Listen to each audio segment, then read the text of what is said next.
I read 1929, Inside the Greatest Crash in Wall Street History, and How It Shattered a Nation by Andrew Ross Sorkin. Prologue. National City Bank Chairman Charles Mitchell arrived at work on the day of the stock market crash. People of the 1920s thought nothing could go wrong, but they ended up making the same mistakes over and over. February 1st, 1929, Thomas Lamont was a senior partner at J.P. Morgan & Co. and an ambassador for American influence. He boarded a ship and set sail for a conference in Paris, where he and other representatives were to come up with a plan to restructure Germany's war reparations. February 14th, 1929, the Federal Reserve discouraged regional banks from making loans to support stock speculation, and they voted to raise the discount rate from 5 to 6%. February 16th, 1929, William Durant was the founder of General Motors, and he used the stock market to become a millionaire. He planned to speak with the incoming president, Herbert Hoover. March 4th, 1929, Herbert Hoover was inaugurated 31st president. He intended to closely manage Wall Street and appointed Andrew Mellon as Treasury Secretary. March 5th, 1929, Wall Street trader Jesse Livermore short-sold stocks to make millions of dollars. March 26, 1929, the stock market was choppy, but Mitchell pledged that National City Bank would try to end the panic. The Federal Reserve was displeased with this. March 29, 1929, Lamont negotiated the merger of RCA, Western Union, and ITT. April 5, 1929, Virginia Democratic Senator Carter Glass was an enemy of financial speculators, including Mitchell. April 8, 1929, Durant met with President Herbert Hoover to warn the Federal Reserve could cause a financial disaster. April 12, 1929, John Raskob was one of the wealthiest men in the nation and managed his friend Al Smith's presidential campaign. After losing to Hoover, he plotted to undermine him. April 14, 1929, Durant used the radio to denounce the Federal Reserve, but the senators ignored him. May 7, 1929, the New York Evening Post reported that Raskob was planning to launch the Equities Security Company to democratize the stock market. He hired aggressive journalist Charlie Michelson to go after Hoover. June 4th, 1929, Lamont achieved a deal for Germany's war reparations. June 29, 1929, Mitchell arrived at the Plaza Hotel. The stock market was up. September 2nd, 1929, on Labor Day, the stock market hit a high. The sun predicted it would collapse again. President Hoover was skeptical, but he didn't want to disparage his Treasury Secretary Mellon. October 2nd, 1929, Raskob organized a lunch of wealthy men. They heard he was planning to build the Empire State Building. October 6, 1929, British Chancellor of the Exchequer Winston Churchill visited New York. October 9th, 1929, the stock market dipped, and Livermore was accused of being the ringleader, undermining the market. Then the stock market fell even further. October 24th, 1929, the New York Stock Exchange was crowded with chaotic people desperate to sell their stocks at any price. October 27th, 1929, the stock market continued to fall. November 6, 1929, Mitchell decided not to undergo the merger with the Corn Exchange Bank. November 8th, 1929, Raskob learned that his friend, James Riordan, had committed suicide. The stock market had lost half its value. November 13th, 1929, Herbert Hoover made a reassuring statement about the stock market crash. On the Senate floor, Senator Glass blamed Mitchell. Durant blamed Hoover. December 19th, 1929, Mitchell pulled off a scheme to sell his 18,300 shares of National City Bank to his wife to get a tax write-off.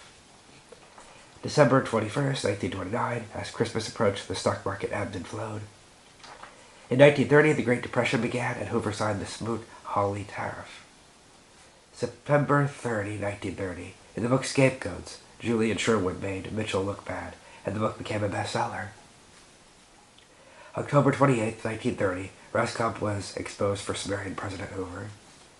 November 5, 1930, President Hoover's Republican Party lost many seats in the midterm elections. A bank run caused the Bank of the United States to fail. February 2, 1931, Mitchell was confronted by Senator Glass at a hearing at the Capitol. Lamont called President Hoover to recommend postponing German war debts. Churchill was injured in a car accident. February 18, 1932, President Hoover regarded Treasury Secretary Mellon as a liability and appointed him ambassador to Britain. The Glass-Steagall Act of 1932 passed to empower the Federal Reserve to lend more. November 8, 1932, Franklin Delano Roosevelt won the presidential election. South Dakota Senator Peter Norbeck summoned Mitchell to testify. February 18, 1933, President-elect Roosevelt received a letter from President Hoover explaining the country's economic peril. Roosevelt desired Carter Glass as Treasury Secretary, but he declined. Instead, Roosevelt nominated William Wooden. February 21, 1933, Mitchell testified at the Senate committee hearing. February 22, 1933, the Attorney General of New York opened an investigation into National City Bank, and Mitchell resigned from National City Bank. March 3, 1933, Hoover encouraged Roosevelt to declare a banking holiday, and President Roosevelt did this on March 5th. March 7, 1933, National City Bank split from National City Company. March 31, 1933, Mitchell was arrested for tax evasion. May 16, 1933, Mitchell's trial began. The public was very interested. May 22, 1933, Congress considered a guarantee of deposits. May 22, 1933, Jack Morgan appeared before the Senate committee. June 16, 1933, President Roosevelt signed the Glass-Steagall Act. Commercial banks and investment banks must be separate entities. June 21, 1933, Mitchell was found not guilty. Epilogue. In 1938, Richard Whitney pled guilty to securities theft. Most of the people involved in the 1929 crash ended up broke. Afterward, the crash had shaken America's confidence, but we are resilient. It is certainly well-researched and includes hundreds of citations at the end of the book. The narrative follows a half-dozen wealthy old men, but I find it difficult to remember who was who. It might be more interesting if the book described how the 1929 crash affected regular people, like a farmer in Nebraska or a factory worker in Indiana. I award 1929 an 8 out of 10. I watched American Madness, a black and white film from 1932. At Union National Bank, Mr. Tom Dixon is the president. The board wants to remove him because he has been overly generous in handing out loans to the community members, and the other board members find this strategy idiotic. A bank teller, Cluett, has acquired hefty gambling debts. The mafia arrives to clamp them, but Cluett doesn't have the money. He agrees to leave the bank vault open, so the mafia shows up that night, kills the security guard, and takes $100,000. Rumors of the robbery spread, and people believe that millions have been stolen. This causes a bank run. The bank doesn't have enough cash to pay out all the withdrawals. Ultimately, Cluett is arrested, and Mr. Dixon calls in enough deposits to keep the bank open. It's sort of a boring film. Almost the entire film is set within the bank offices. I've tried to understand this film in its context. It was made in 1932, a few years after the 1929 Wall Street crash, and in the middle of the Great Depression. Was this film possibly funded by bankers who wanted to make themselves look more favorable in the eyes of the public again? I give the film 6.5 out of 10. I watched Splendor In The Grass, a 1961 film starring Natalie Wood and Warren Beatty. In 1928 Kansas, we are introduced to the young couple of Bud Stamper and Dee Dee Loomis. Bud is the captain of the high school football team, and his father is the owner of an oil company and has high expectations for Bud to attend Yale. Dee Dee lives with her parents, who want her to be a good girl who waits until marriage.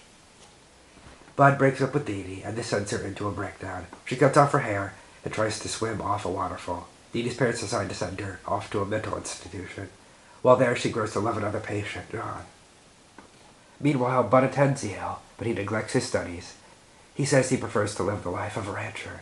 He meets a waitress named Angelina. Following the 1929 stock market crash, Bud's father loses all his wealth and leaps out of a building to his death. After 2.5 years in the mental institution, Dee Dee is released and hunts down Bud. He is a rancher living with his wife Angelina and their infant son. Dee Dee says she plans to marry John soon, but both of them still have fond feelings for one another.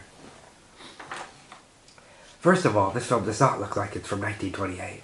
There's a couple scenes with women in flapper costumes, but otherwise, it looks like it's from 1961. Second of all, it suffers from unclear motivations. I'm not completely sure why Bud felt the need to break up with Dee Dee, or why this sends her into a mental breakdown.